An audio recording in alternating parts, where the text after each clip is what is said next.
Welcome back बच्चों। तो मैं विजीत आनंद आर्म्स एकेडमी की तरफ से lecture number 2 of Newton law of motion लेके आपके सामने आ गया हूं। और आज हम लोग इम्पल्स और इम्पल्स के बाद क्वेश्चंस ऑन सेकेंड लॉ पे बहुत सारे प्रैक्टिस करने वाले हैं। तो हम लोग इसको पूरे अच्छे से डिटेल से समझेंगे और क्वेश्चन प्रैक्टिस करेंगे। तो लास्ट क्लास में जो भी चीज हमने थ्योरेटिकली किया था उस पर आपको एनालिटिकल तरीके से आपको कमांड आ जाएगा और हम लोग क्वेश्चन प्रैक्टिस करके उसको अच्छे से समझते हैं। चलो आगे बढ़ते हैं। कल हमने केस 2 तक देखा था कि क्या फोर्स था, क्या मोमेंटम था। सो इम्पल्स वाज व्हाट, आपको मैं एक्सप्लेन कर देता हूं। तो हमारा फोर्स क्या होता है? Force is equal to change in momentum होता है, delta p by delta t. Sir, force into delta time is nothing but impulse. इसी को हम लोग क्या बोलते हैं बच्चा? डेफिनेशन कल हमने क्या सीखा था? इसको हम लोग क्या बोलते हैं? इम्पल्स। क्या बोलते हैं? इम्पल्स। और इम्पल्स लाता क्या है? तो change in momentum. It causes change in momentum. It causes change in momentum. ये बहुत इंपॉर्टेंट चीज था जो कल हमने सीखा था। और आज देखते हैं क्या है। तो सबसे पहले अगर आपके सामने कोई ग्राफ दिया रहता है, impulse impulse from force time graph, तो आप एक चीज समझो, अगर आपको ग्राफ दिया रहेगा तो आपको कुछ भी याद नहीं रखना है, बस सिंपल सा ये सोचना है। ये मान लो आपको फोर्स वर्सेस टाइम ग्राफ ये दिया हुआ है आपका, तो you do not need to care much about. आप जरा सोचो कि मुझे ग्राफ से हमेशा दो इंफॉर्मेशन मिलती है, और वो दो इंफॉर्मेशन क्या है बच्चा? तो पहला है स्लोप और दूसरा क्या है बच्चा? एरिया। स्लोप मुझे क्या मिलेगा? तो स्लोप होता है delta y upon delta x, implies force per unit delta force by delta time.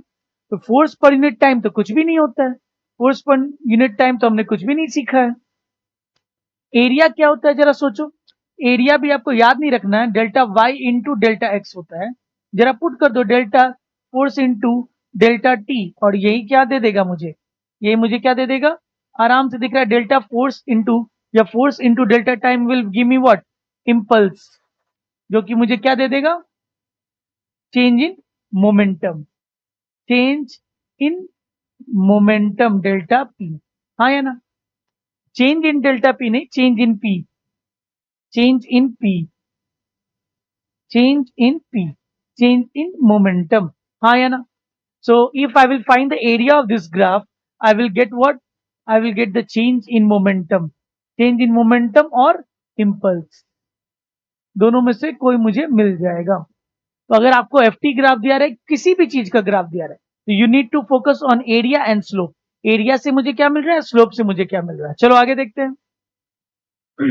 What is average force? F average क्या होता है? तो मैंने आपको जस्ट अभी बताया, force is equal to rate of change of momentum. F dot D T.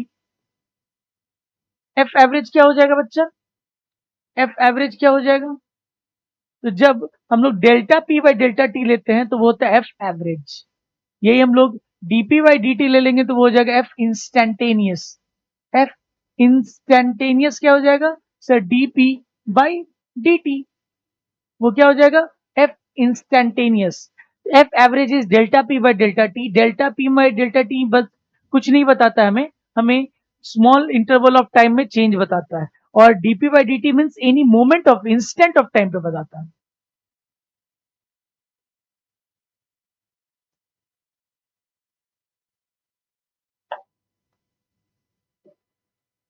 हाँ, आगे क्या बोल रहा है? Therefore, a certain momentum change, if the time interval is increased, then the average force exerted on the body will decrease. ये क्या बोला? अगर मैं टाइम को बढ़ा दूंगा तो फोर्स घट जाएगा, जैसे जैसे मैं टाइम बढ़ाऊंगा फोर्स घट जाएगा। तो ऑब्वियस सी फॉर्मूला से ही दिख रहा है। A cricketer lowers his hand while catching a ball so that to increase the time interval of momentum change. जिन लड़कों ने और या जिन लड़कियों ने भी क्रिकेट खेला होगा, वो कैच लेने के दौरान हाथ नीचे करते हैं so that time of impact increase कर सके, जिससे फोर्स जो मेरे हाथ पे लगेगा बॉल का वो छोटा वैल्यू हो। तो अगर हम टाइम को इंक्रीज कर देंगे तो मेरा फोर्स जो होगा वो घट जाएगा, तो मेरे हाथों में चोट कम लगेगी, मेरे हाथों को इंजरी होने की चांस कम होगी। इसलिए जब हम कैच करते हैं तो थोड़ा देखना हाथ नीचे करते हैं। Shockers are provided in the vehicle to avoid jerks. आप देखोगे हर गाड़ी में, स्कूटी, बाइक, ट्रेन, सब चीज में सॉकर्स लगे होते हैं कि जो झटका मिल रहा है उसको इम्पार्ट होने में टाइम हो सके, तो स्प्रिंग कॉइलिंग किया रहता है, जो इम्पैक्ट होने तक हमको इम्पैक्ट होने तक टाइम लगता है, जिससे हमें फोर्स कम लगता है, झटका जर्क कम लगता है। Buffers are provided in bogies of train to avoid jerks. Buffers मतलब दो buffers are provided to avoid the jerk. वही ट्रेन के नीचे जो buffers लगे होते हैं. A person jumping on the hard cement floor receives more injury than a person jumping on a muddy or a sandy road. Muddy और Sandy road में आपका पैर नीचे जाता है, जितना टाइम ज्यादा ड्यूरेशन लगेगा उतना झटका कम लगेगा, सडन चेंज ऑफ मोमेंटम नहीं होता है, थोड़ा टाइम लगता है मोमेंटम को चेंज होने में। बट अगर सीमेंट वाला रोड है, आया पटाख से अगर इस पे लगेगा सीमेंट पे, तो वो टाइम नहीं देता, जितना बहुत जल्दी मोमेंटम में चेंज होता है, जितना जल्दी मोमेंटम में चेंज होगा उतना बड़ा फोर्स, उतना लार्जर जर्क हमें फील होगा। So that is the simple examples of how we can minimize the force effect on the body. चलो next आगे बढ़ सकते हैं। What is impulse momentum theory? Impulse momentum theory क्या कहता है? Theorem क्या बोलता है? Impulse momentum theorem states that the impulse applied to an object will be equal to change in its momentum. तो हम लोग देख ही रहे हैं, अभी तक बार बार तो यही देख रहे हैं कि फोर्स क्या होता है बच्चा? Change in momentum, rate of change of momentum. अगर एफ डॉट डेल्टा टी कर दे तो वो क्या लाएगा? Change in momentum. इसी को क्या बोलते हैं? इम्पल्स। इसी को क्या बोलते हैं? इम्पल्स।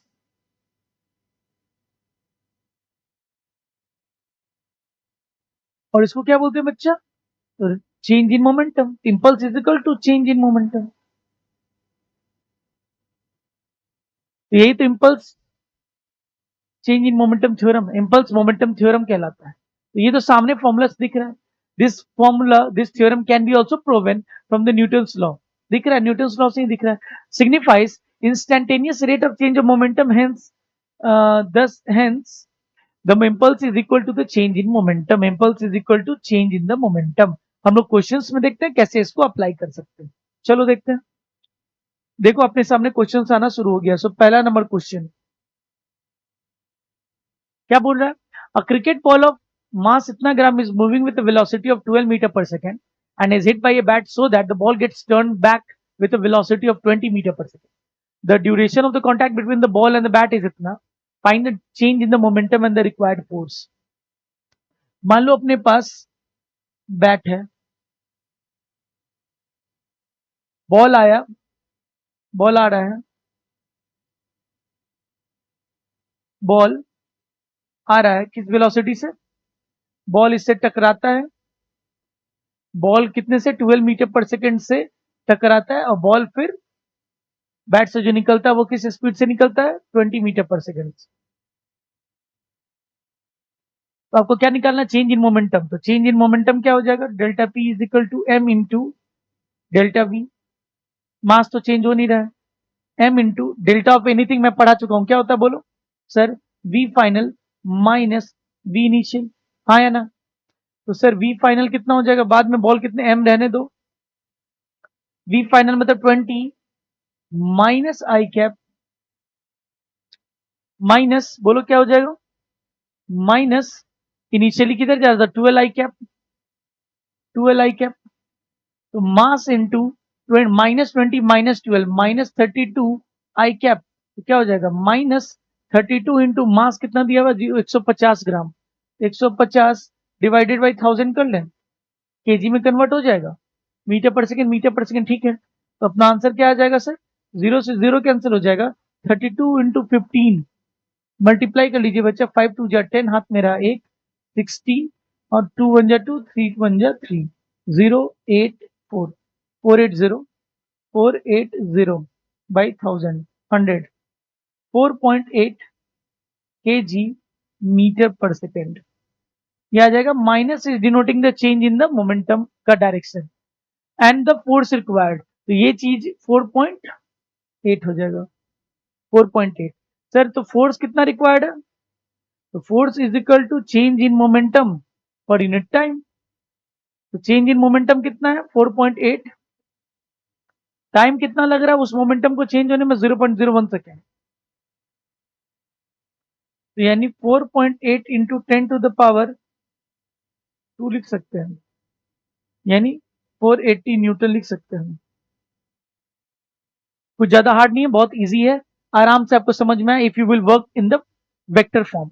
चलो नेक्स्ट आगे करें, second question.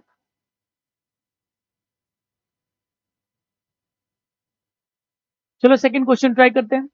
Momentum of A particle is given by p is equal to at square minus 2bt. Find the time at which force on the particle becomes zero. तो आपको पहले फोर्स निकालना पड़ेगा, तो momentum as a function of time मुझे दिया हुआ है, momentum is equal to at square minus 2bt। हालांकि वेक्टर फॉर्म में नहीं दिया हुआ है, बस फंक्शन ऑफ टाइम दिया हुआ है। I will just write what, I will just write what p। तो यहां से find the time at which force, तो फोर्स मोमेंटम से कैसे मिल जाएगा बच्चा, तो force is equal to dp by dt। हाँ या ना, अगर मैं डिफ्रेंशिएट करता हूं तो क्या हो जाएगा सर, 280 माइनस 2b। तो टाइम निकालना है, सो अकॉर्डिंग टू क्वेश्चन मेरे को फोर्स को जीरो करना है, तो फोर्स को जीरो करेंगे तो क्या हो जाएगा, इंप्लाइज बोलो, तो 280 minus 2b is equal to zero. Implies मुझे t क्या हो जाएगा, t is equal to 2b by 2a, that is b upon a पे फोर्स क्या हो जाएगा, जीरो हो जाएगा। इसमें मतलब कुछ था नहीं, जिस तरह से हम वेलोसिटी से एक्सीलरेशन लाते हैं, डिस्प्लेसमेंट से वेलोसिटी से एक्सीलरेशन, उसी तरीके से मोमेंटम अगर as a function of time दिया तो वहां से हम फोर्स ले आएंगे। Kind of kinematics type question हो गया। चलो नेक्स्ट, चलो third question. Please pause the question and try it by yourself. अगर आप खुद से ट्राई करोगे तब ज्यादा समझ में आएगा। फोर्स दिया हुआ प्रोड्यूसेस एन एक्सीलरेशन इतना in body, calculate the mass of the body. Sir force कितना दिया हुआ है,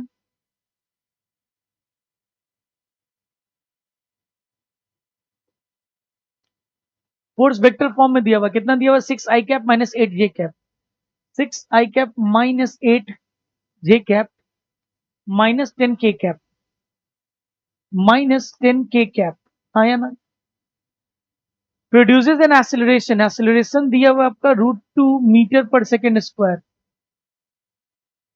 इन a body, calculate the mass of the body. अगर हम लिखे तो force is equal to mass into acceleration होता है, तो फोर्स क्या हो जाएगा सर, यहां से हम मैग्नीट्यूड ऑफ फोर्स निकाल सकते हैं क्या, magnitude of force is equal to बोलो 6 8 10, so 6 square plus 8 square plus 10 square, I think ये √100 200 हो जाएगा, ये 10√2 हो जाएगा, 10√2 न्यूटन आ जाएगा।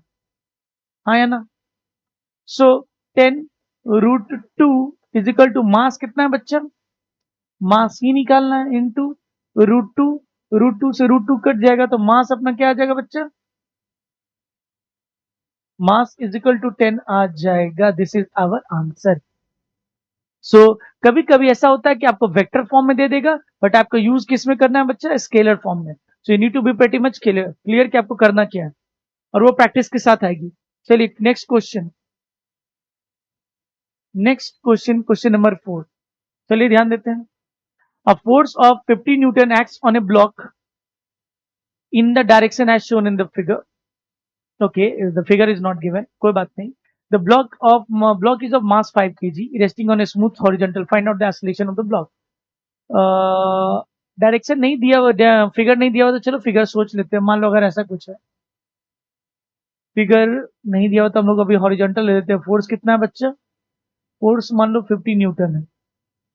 पहला केस में ये मान लेते हैं, पहला सिनेरियो ये, और मास कितना दिया, 50 Newton action in the direction shown in the block of 5 kg। अगर मान लो ऐसा दिया हुआ है, फाइंड द एक्सीलरेशन। मान लो एक बार फोर्स ऐसा दिया हुआ है, force of 50 Newton with an angle of how much, 37 degree 5 kg के ब्लॉक पे, और एक बार ऐसा दिया हुआ है,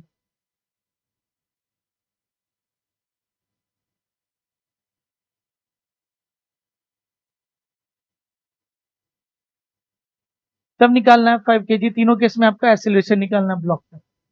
तो 3 सिनेरियो मान लीजिए दिया हुआ है, तो ये फर्स्ट, ये सेकेंड, ये थर्ड, 3। तो हम लोग करते हैं काम। चलो फर्स्ट सिनेरियो देखते हैं। फर्स्ट सिनेरियो में, फर्स्ट सिनेरियो में सबसे पहले sir it is on horizontal force, तो एक्सीलरेशन क्या हो जाएगा सर, फोर्स अपॉन मास। तो फोर्स कितना लग रहा है बच्चा, फोर्स लग रहा है 50 newton divided by mass 5 10, metre per second square, easy peasy. Second case में थोड़ा दिमाग लगाइए। सेकेंड केस में we need to draw the figure and we need to analyse कि फोर्स कैसे लग रहा है। ऐसे लग रहा है फोर्स। इस फोर्स का अगर आपने वेक्टर पढ़ा है तो दो कंपोनेंट आ जाएगा, एक नीचे की तरफ एक इधर की तरफ।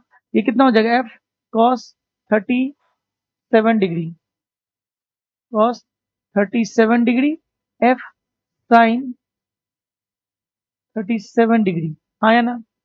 तो बोलो कौन सा फोर्स इसको मूव कराने में मदद करेगा, सर एफ कॉस 37 वाला कि एफ साइन 37 वाला? सर ऑब्वियस है, कोई भी देख के बता सकता है कि इसको एफ कॉस 37 वाला मूव करने में मदद करेगा।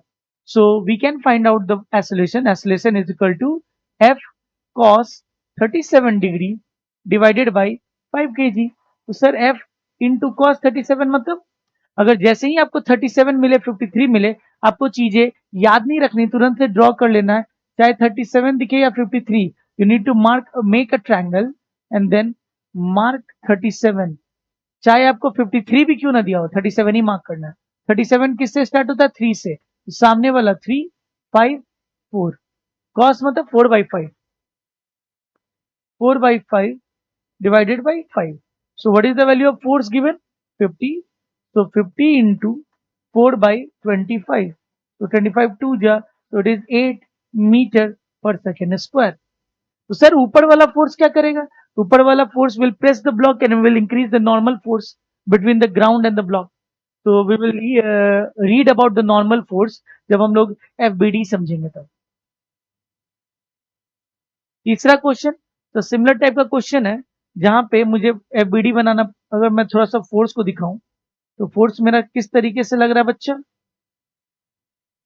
फोर्स मेरा इस एंगल पे लग रहा है। फोर्स कितना लग रहा है? जो भी लग रहा है 50 न्यूटन। तो उसका कितना कंपोनेंट हो जाएगा बोलो?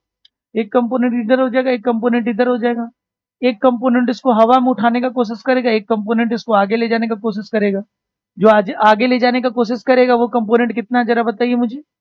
तो एफ कॉस 37 डिग्री है, तो F cos 37 is equal to mass into acceleration. फिर वही आ जाएगा, F into 4/5 is equal to mass 5 into acceleration. Acceleration is equal to 50 into 4/25।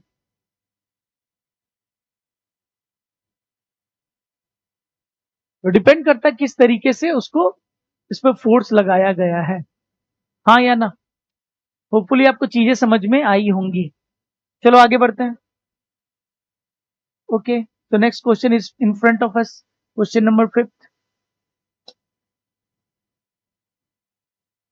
If force is given as a function of time the impulse in the interval of. तो आपको ज्यादा दिमाग नहीं लगाना, आपको पहले ये सोचना है कि force as a function of time दिया हुआ है, मुझे इम्पल्स निकालना। फॉर्मूला याद है आपको, हो जाएगा सर। तो आपको ये पता होना चाहिए इम्पल्स क्या होता है, very large force D I, छोटी सी डी आई क्या होती है, एफ डॉट डी टी। ये याद रखनी पड़ेगी, अगर नहीं याद है तो नहीं बनेगा। फिर इंटीग्रेट करनी होती है तो आई आती है। कहां से कहां? शुरुआत में टी इज इक्वल टू 0 से लेके T is equal to T तक, शुरुआत में आई। तो यहाँ पे मेरी आई हो जाएगी कितनी? सर इंटीग्रेशन ऑफ एफ की वैल्यू कितनी दी हुई है, 40 minus 30t dot D T. कहां से कहां? 0 से लेके टी तक। ओके, सो 40 डी टी का इंटीग्रेशन टी माइनस 30 टी का integration T square by 2। Okay, तो 40t माइनस 15t स्क्वायर। हाँ या ना? होपफुली आपको समझ में आ रहा होगा। सो ये चीजें आप तभी कर पाएंगे जब आपकी बेसिक मैथमेटिक्स क्लियर होगी, आपका वेक्टर क्लियर होगा, तब आप इसको अच्छे तरीके से कर पाओगे। इसीलिए मैं सब बच्चों को एडवाइस देता हूं कि आप काइनेमैटिक्स करने से पहले, न्यूटन लॉ ऑफ मोशन करने से पहले आपकी वेक्टर और आपकी बेसिक मैथमेटिक्स बहुत स्ट्रांग होनी चाहिए। So please watch that videos and then only come to see this video. तो आप उसको देख के ही इसको देखने आइए। होपफुली आपसे ये समझ में आ गया होगा। क्या मैं आगे बढ़ूं? चलो मैं आगे बढ़ता हूं। सो नेक्स्ट क्वेश्चन आ गया हमारे सामने। Next question number 6। Okay, what does it suggest? A force of 40 newton acts on a body of mass इतना for 10 seconds, the change in the momentum is. तो सर मैं सबसे पहली बात, सर फोर्स क्या होता है? जैसे ही फोर्स दिया रहे, चेंज इन मोमेंटम रहे, तो आपको सबसे पहले न्यूटन का सेकेंड लॉ याद आना चाहिए, force is equal to change in momentum per unit time. आपसे पूछ रहा है चेंज इन मोमेंटम, तो change in momentum is equal to F dot delta T. अब जरा सोचो, कांस्टेंट फोर्स लग रहा है कि वेरिएबल फोर्स लग रहा है? सर कांस्टेंट फोर्स लग रहा है, तो 40 इंटू कितने देर के लिए लगा है? तो सर 10 सेकेंड्स के लिए लगा है, तो चेंज इन मोमेंटम कितना का होगा? Sir 400 KG metre per second होगा। हाँ या ना? कुछ खास नहीं था इसमें, you just need to analyse from the beginning कि मेरा फॉर्मूला कहां से स्टार्ट होता है और क्या मुझे निकालना है। अगर फोर्स कांस्टेंट नहीं होता, 40 न्यूटन नहीं होता, अगर फंक्शन ऑफ टाइम होता, तब हम लोग force is equal to DP by D T लिखते, DP is equal to F dot D T लिखते, इंटीग्रेट करना पड़ता हमें जीरो से लेकर। समझ में आ रहा है क्या बोल रहा हूं मैं? तो होपफुली आपको समझ में आ रहा होगा। Just a second, let me bring me what.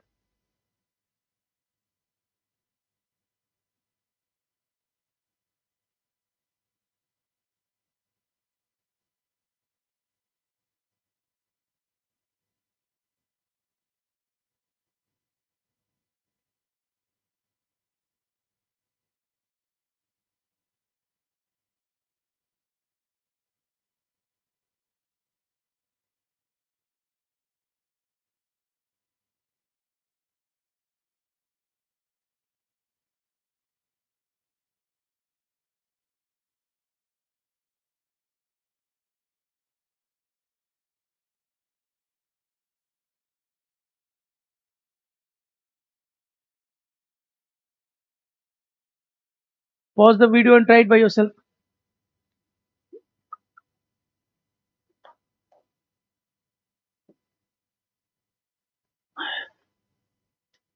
या कैन आई मूव ऑन? चलो देखते हैं क्या बोल रहा है।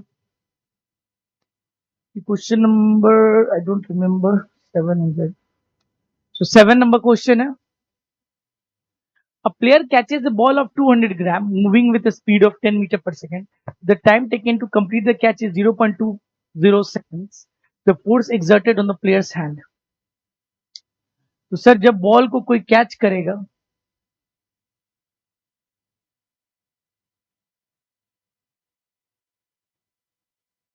बॉल आके कोई कैच करेगा अपने हैंड्स पे, तो बॉल का कुछ मोमेंटम है।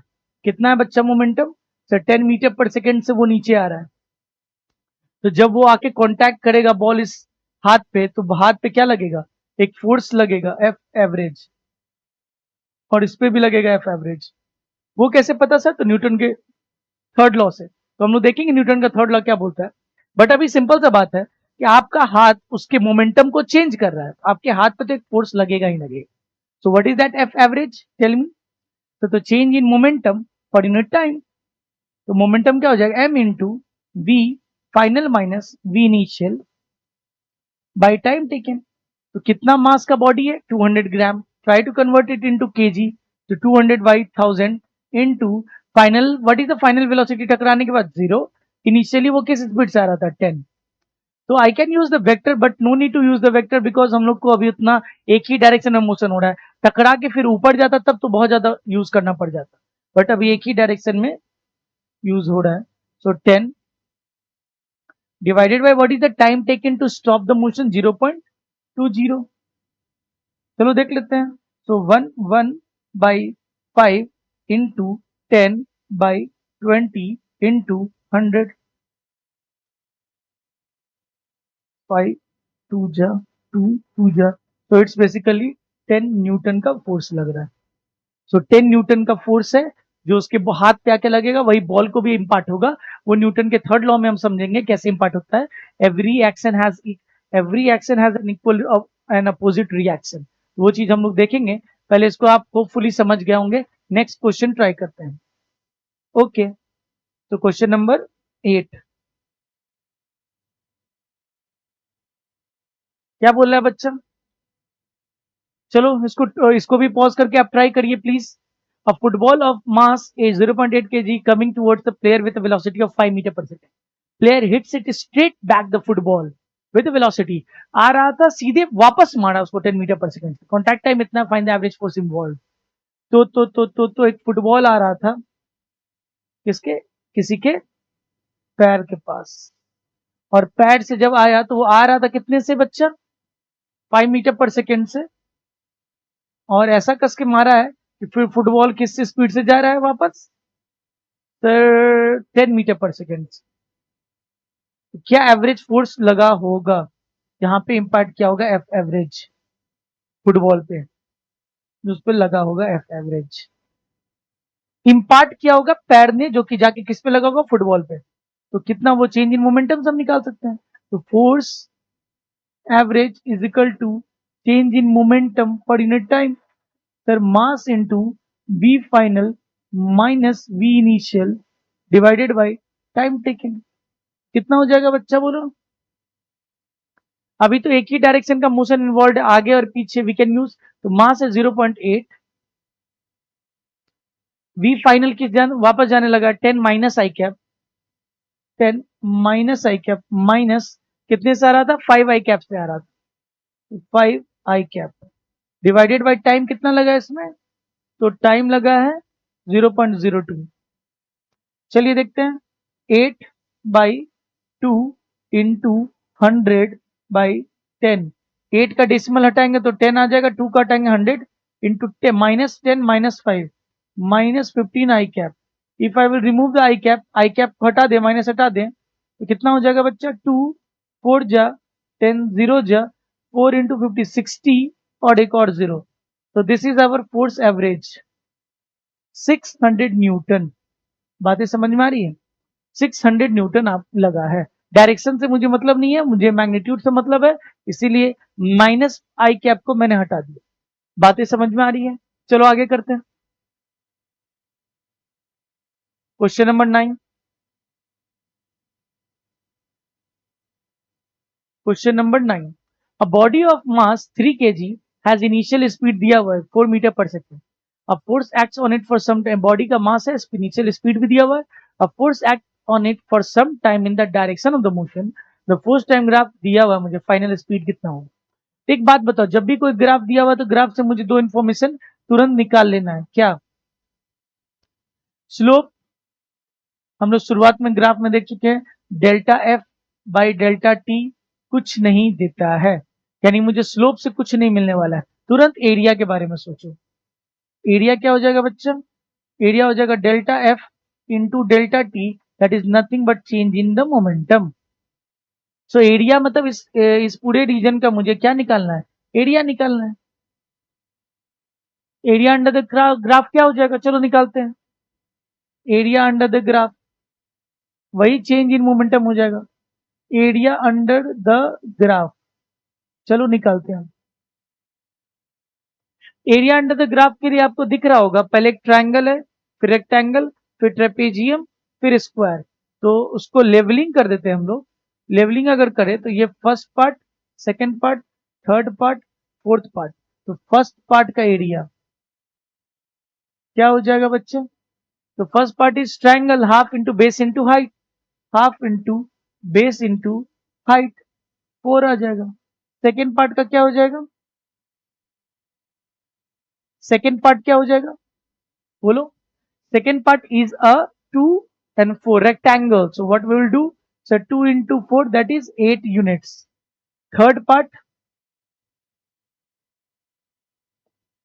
थर्ड पार्ट बच्चा क्या हो जाएगा बोलो, third part is a trapezium, trapezium is half of sum of parallel sides, कितना हो जाएगा 2.5 प्लस 4 इंटू हाइट, हाइट कितना है 0.5, 0.5, ओके, कितना हो जाएगा बच्चा 6.5 इंटू 0.5 डिवाइडेड बाई 2, ये तो गंदा वैल्यू आ रहा है, 5 5 जा 25 2 3.25 3.25 डिवाइडेड बाई 2, 1 हाथ में रहा 1.625, हाँ या ना, okay. So fourth part,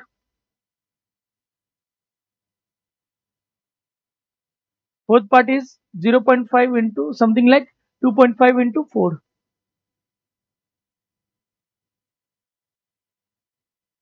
10 units.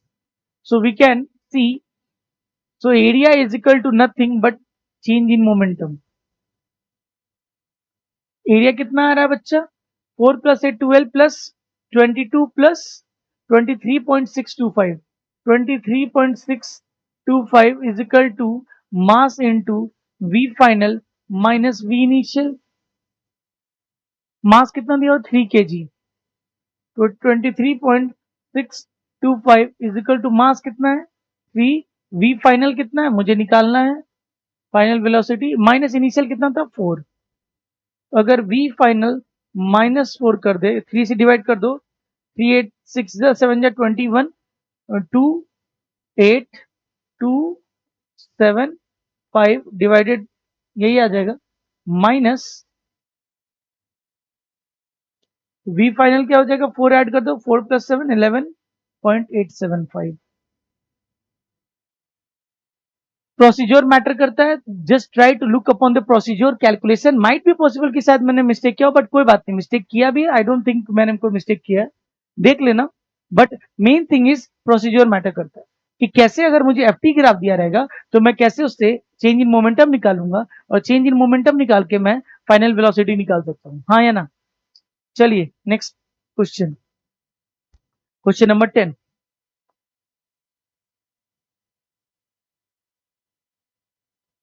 Figure shows an estimated force time graph for a baseball struck by a bat. From this curve, determine the impulse delivered to the ball and average force exerted on the ball. सबसे पहले again मेरे को graph दिया हुआ है. Graph से मुझे 2 information मिल जाता है, एक स्लोप के बारे में, एक एरिया के बारे में. तो स्लोप एफ वर्ड से टाइम ग्राफ है. स्लोप से मुझे delta F by delta T मुझे कुछ नहीं मिलने वाला है. एरिया से मुझे क्या मिल जाएगा?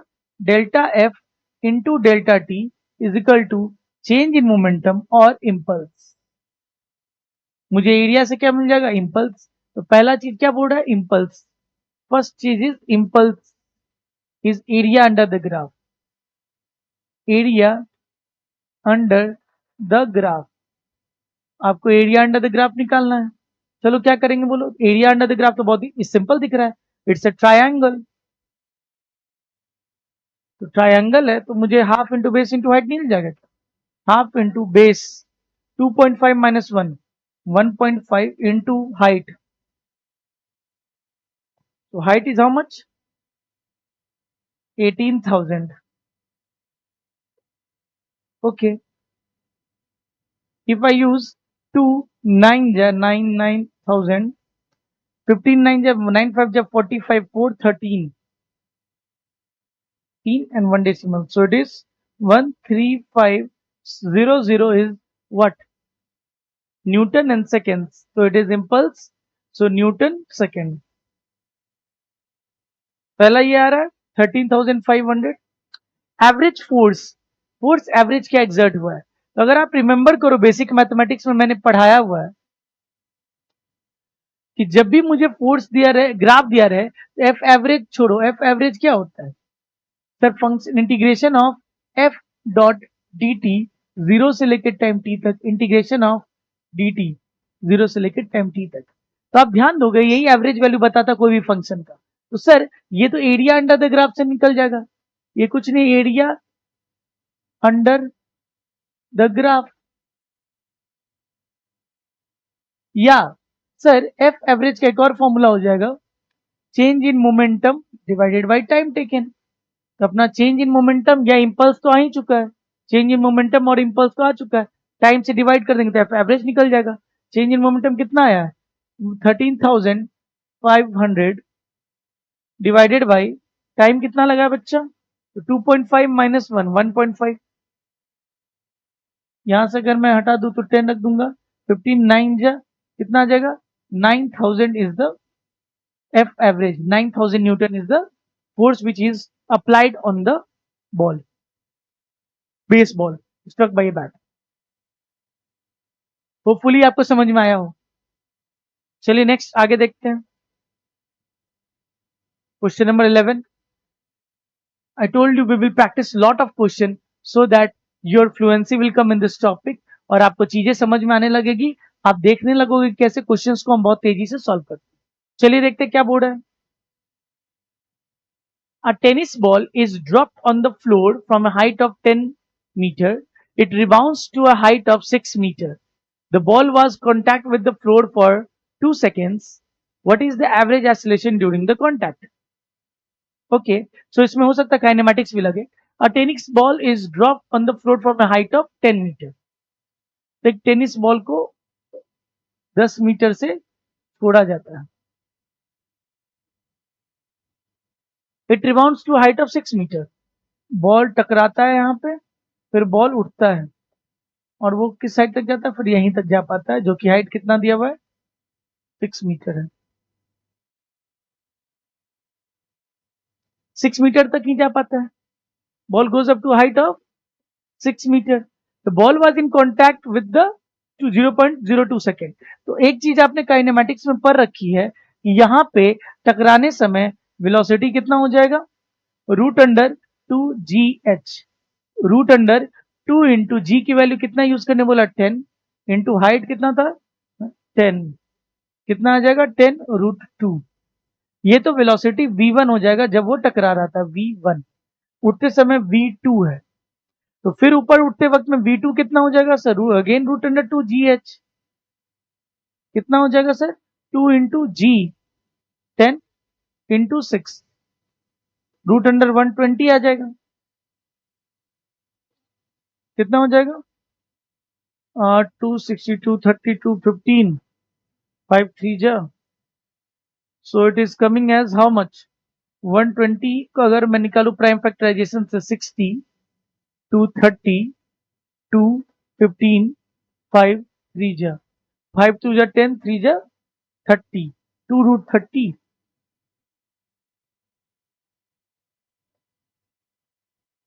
2 रूट 30, हाँ है ना, 2 रूट 30। तो now what I need to average acceleration during the contact. So average acceleration क्या हो जाएगा, A V J is equal to delta V by delta T, V final minus V initial by time taken. Finally टकराया फिर ऊपर उठा है तो ऊपर का वेलोसिटी क्या हो जाएगा, final velocity root under 120 I J cap minus J cap minus initially किधर था सर, रूट अंडर 200 या 10 root 2 minus J cap divided by time कितना लगा बच्चा, 0.02 सेकेंड्स। तो सर ये वेक्टर फॉर्म में आ जाएगा, डेल्टा ए बी जे क्या हो जाएगा, अगर मैग्नीट्यूड की बात करें तो रूट अंडर दोनों का स्क्वायर कर देंगे तो 120 प्लस 10 रूट 2 का यानी 200 डिवाइडेड बाई 0.02, कितना आ जाएगा 320, root under 320 divided by 2 into 10 to the power 100, ऐसा कुछ वैल्यू आ जाएगा जो कि 50 रूट 320 हो जाएगा। यही आपका आंसर है। This is average acceleration of the ball when it has risen and means fallen and then risen again up to height of 6 metre. Hopefully आपको समझ में आया हो। चलो नेक्स्ट करते हैं। नेक्स्ट क्वेश्चन, ये क्वेश्चन नंबर कितना हो जाएगा, क्वेश्चन नंबर 12। तो question number 12, we have some more questions left। Question number 12,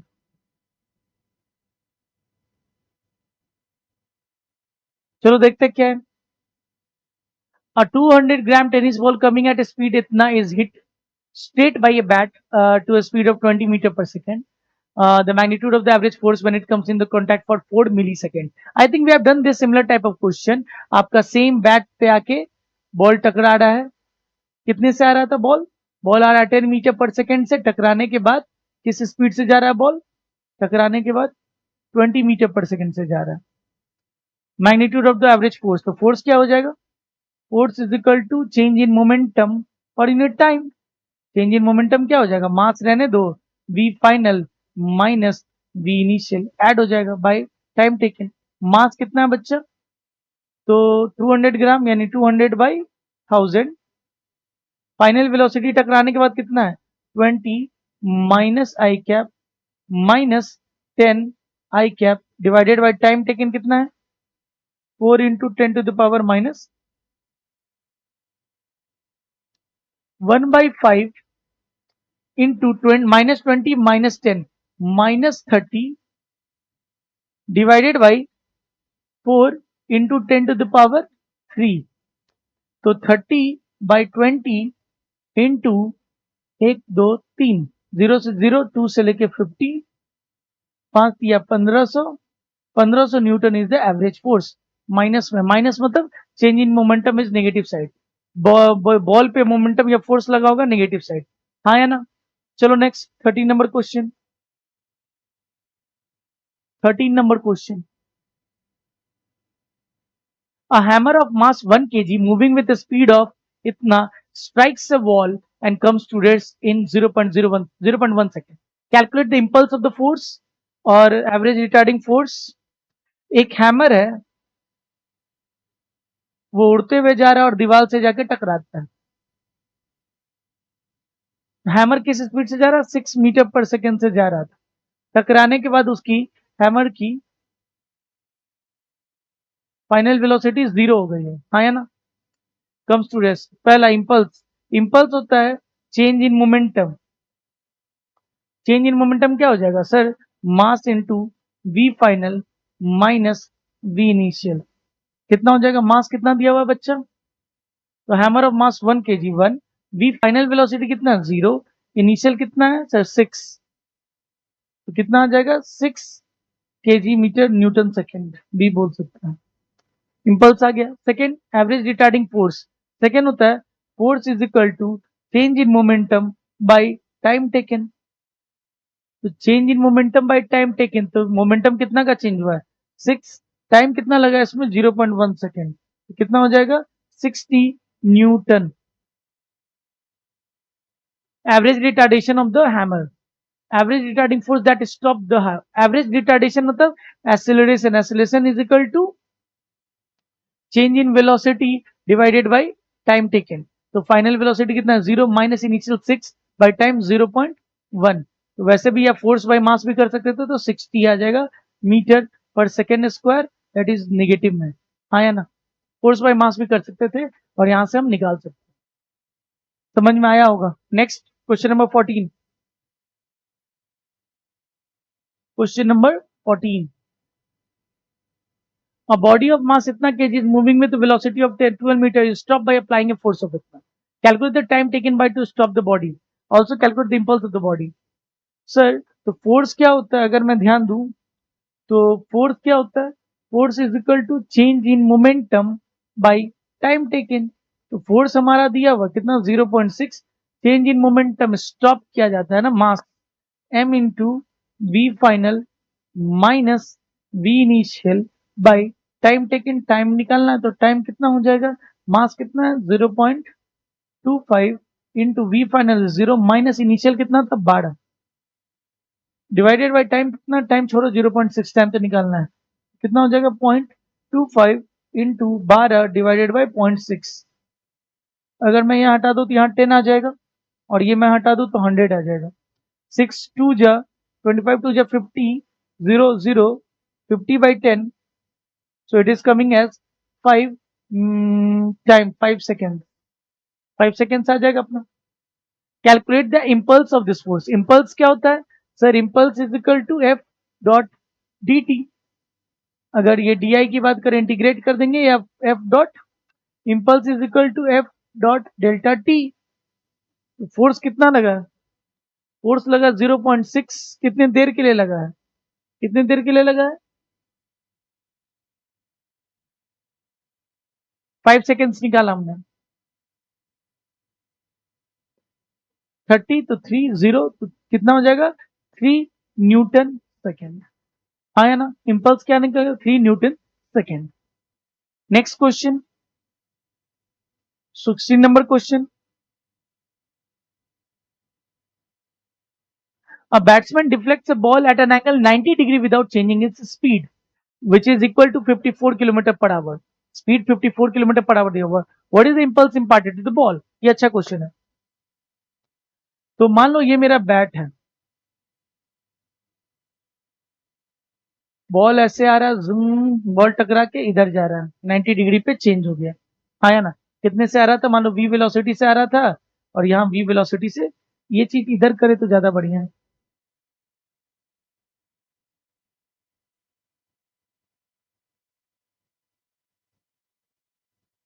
टकराया और फिर इधर मुड़ गया. 54 टकराने के बाद भी इधर 54 किलोमीटर पर आवर हो गया. तो जैसे 54 किलोमीटर पर आवर दिया रहे तो उसको कन्वर्ट कर लो. 5/54 इंटू 5/18 से 15 मीटर पर सेकेंड से हो जाएगा. तो sir impulse change in momentum होता है sir m into V final minus V initial. क्या हो जाएगा बोलो? इम्पल्स वेक्टर कितना हो जाएगा? मास कितना दिया हुआ है? 0.15. वी फाइनल अगर मैं मान लू इधर की तरफ, वी फाइनल में मतलब बॉल आ रहा है और ऐसे मुड़ गया, या माइनस जे कैप भी मान लो, तो मेरा वी फाइनल क्या हो जाएगा? 15 माइनस जे कैप माइनस 15 आई कैप. आया ना? तो अगर मैं इम्पल्स का मैग्नीट्यूड निकालने जाऊं तो क्या हो जाएगा सर? 0.15 रूट अंडर सर 15 का स्क्वायर नहीं हो जाएगा? 15 स्क्वायर प्लस 15 स्क्वायर नहीं हो जाएगा? तो ये 0.15 इंटू 15 रूट 2 हो जाएगा. अब ये करेंगे अगर मल्टीप्लाई तो क्या आ जाएगा सर? 15/100 into 15 into 1.414 root 2 414. जो भी वैल्यू आएगा आप आराम से इसको कर सकते हैं. 15 या 225 इंटू 14 अगर कर देंगे डिवाइडेड बाई 100. ये बहुत बड़ा हार्ड क्वेश्चन नहीं था, बस लॉजिक लगाना था V final minus V initial का. तो 90 डिग्री पे बॉल मुड़ रहा है, so you need to be very careful with the calculation. Next question, and let this is be the last question of the day. बहुत सारे क्वेश्चन हमने practice किए हैं, तो जितने ज्यादा क्वेश्चन हम लोग प्रैक्टिस करते जाएंगे उतने ज्यादा हमारा कंसेप्ट बनते जाएगा. चलिए लास्ट क्वेश्चन, 17 क्वेश्चन और डोंट नो. क्या बोल रहा है? The magnitude of the force acting on the body varies with time t is given in microseconds is given as shown in the figure. BC, ध्यान दीजिएगा, जब भी क्वेश्चन पढ़ेगा तो यूनिट देखना बहुत जरूरी है, क्योंकि बच्चा बहुत बार कैलकुलेशन मिस्टेक करता है यूनिट नहीं देखते. BC, what is BC? Okay, B to C and C to D are a straight line segment. The magnitude of the total impulse of the force in Newton second of the body from time t is equal to 4 microsecond to 16 microsecond. यहां से लेके यहां तक पूछ रहा है, impulse पूछ रहा है. इम्पल्स मतलब चेंज इन मोमेंटम. तो फोर्स इनटू टाइम मुझे क्या दे देता है सर? अगर मैं इसका एरिया देखूं, ऐसे क्वेश्चन हम लोग कर चुके. एरिया क्या हो जाएगा? तो delta F into delta T. तो वो क्या दे देगा? Change in momentum, that is equal to impulse. तो आपसे इम्पल्स एरिया ही निकालना है, इस रीजन का पूरा मुझे एरिया निकाल देना है. अगर एरिया देखोगे तो ये क्या हो जा रहा है?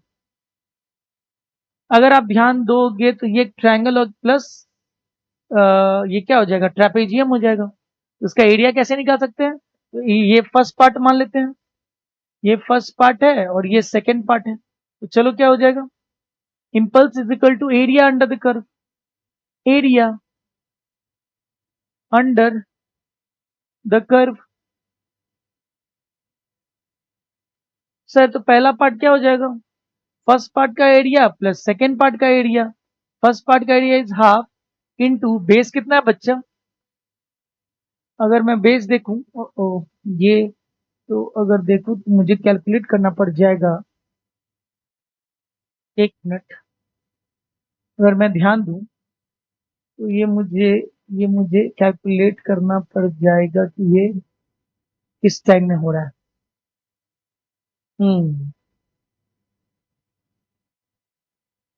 ये मुझे तो नहीं दिया हुआ कि ये कितना है, बट हाँ, ये राइट एंगल ट्रायंगल भी तो ले सकते हैं अपना एरिया लेने के लिए. ये भी तो ले सकते हैं.